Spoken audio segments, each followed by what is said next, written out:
Hello everyone, today I went and saw Fast 9 and I also got a free popcorn from the cinema. That's because it was my birthday a few days ago. If you guys could give me a birthday like, I'd muchly appreciate that as a birthday gift. It would really help me out a lot. Also guys, this is a non-spoiler review. However, I'm going to be doing a deep dive and going into full spoilers in a day or two. So please subscribe to the channel. That way, when the video is up, you guys can come back and it's going to be an interesting spoiler review. Or should I say frustrating one? I'm not sure, but I've got a lot of things to say in the spoiler review. Okay guys, so we're at Fast Furious 9. You guys know these films jumped the shark a long time ago. Now, some people like that. If you're a fan of the Fast series, great, you'll probably like Fast 9. However, I'm just a casual fan. I do actually like the series as a whole. However, this number 9, it does not just lean into the campiness and the silliness. It just pushes right past that wall of reality and it's in some different zone. It's in its own reality, this film. It doesn't just jump the shark, it jumps 1,000 sharks and then it pushes past the reality barrier and it is just ridiculous. And it's not even ridiculous in a fun way where they're self-aware, it's just stupid. And, you know, you've got ridiculous things that go on in this film, like characters are running towards people shooting at them and they're just dodging 1,000 bullets. Also, you know, you've seen it in the trailer. There's one scene where a character's on a motorbike, a Jeep hits a motorbike, so she goes flying and then she lands on the bonnet of a car that Dominic Toretto's driving, and we're supposed to believe that landing on the bonnet of the car is going to be any different to landing on the ground. I mean, is it moving at the same time? We don't know. It's just ridiculous. So some people, if you guys like the Fast Furious saga, you know, some people do actually enjoy the ridiculousness of it.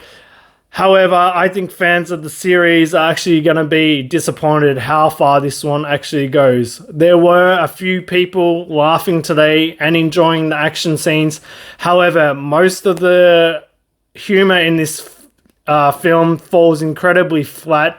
There were a lot of jokes in this film and the cinema was just dead quiet. It was like crickets were going on.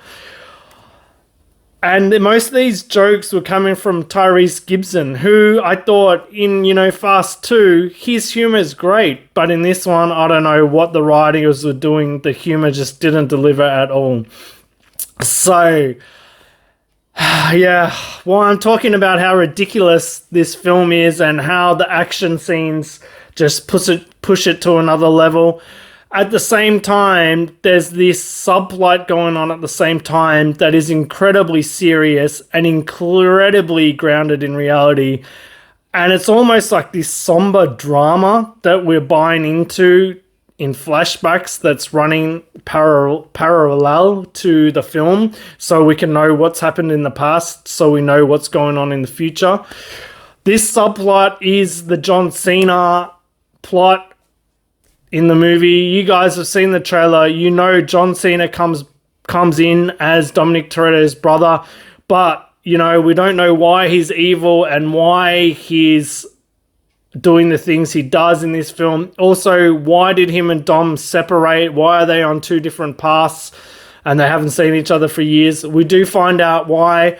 And this storyline, it's okay, but just the way that it's played into and flashed back to constantly, it's like this jarring effect where you're going from people launching cars over buildings and, you know, fighting 100 different enemies of police, whilst it flashes back to this incredibly somber drama storyline that's grounded in reality. Just didn't do it for me and made my head kind of spin. I felt like two films at the same time. Also, not just the John Cena plot line.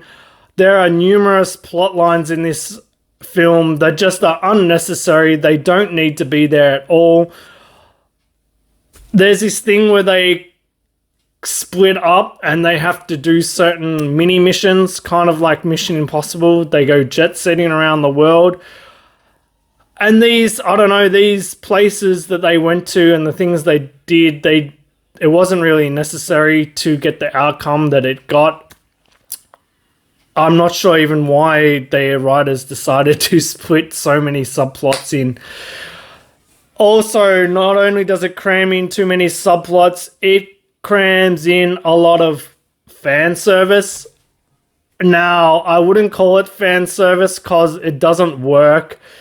It's almost pandering to the audience and the fans of the films, but it's too much and it's too on the nose. For example, they refer to one character and we all know the character they're talking to in dialogue.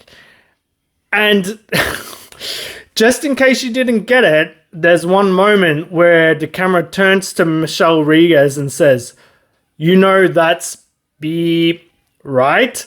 And it's just like, the writers think we're totally dumb. And it's not only this situation, there's another situation I can remember in this film where they've explained what's happened in the past, but just in case you didn't understand what the characters just explained happened in the past between these two characters, it goes back in time and gives us a flashback. So you fully understand, just in case you were too dumb to understand what was just talked about. They totally treat the audience so stupid in this film. I just don't understand what they were thinking. I mean, yeah, the writers and the creators, they know we turn off our brain when we see this movie. We just want to have a good time. But I mean, you know, double explaining things. I've never seen that in a movie before. Also, the one thing that really upset me in this movie, you know, I've said, guys, Tokyo Drift is my favorite fast film. I've seen it, I don't know, God knows how many times. The way they handle the Tokyo Drift characters is utterly infuriating, and it really upset me as a fan. I mean, there's been all this talk about justice for Han and, you know, he's coming back. And I'll go into full spoilers in my next video. You know, come back and see that and you'll really hear the long rant. But the way they handle the Tokyo Drift characters and the way they bring them back, and then once they're back, what they get them to do, it really upset me as a fan. And I just don't understand, like, why they went into this plot about family. We know, we get it. Fast films have always been about family and, you know, doing everything for the family. But they didn't need to keep going into this thing of, you know, this family member's evil. Is he going to turn good? You know, can they be saved? It's just, they should have just made a bad guy and not worried. They could have just made John Cena a bad dude with a bad agenda. It would have been much better. I don't know, guys. I wouldn't recommend you see this film. I recommend that you should probably avoid it because it's likely going to make you upset too, and it's going to make you dislike the series as a whole. So just don't see this film. All right, guys. Please like the video, subscribe. Guys, keep an eye out for my full spoiler review. I'm going to go into big plot details. As you can see, I'm really upset, but I really want to get into why it upset me so much. Please stick around on the channel and you'll see that video soon. All right, guys, thanks for watching the review. I'll catch you in the next one. Bye.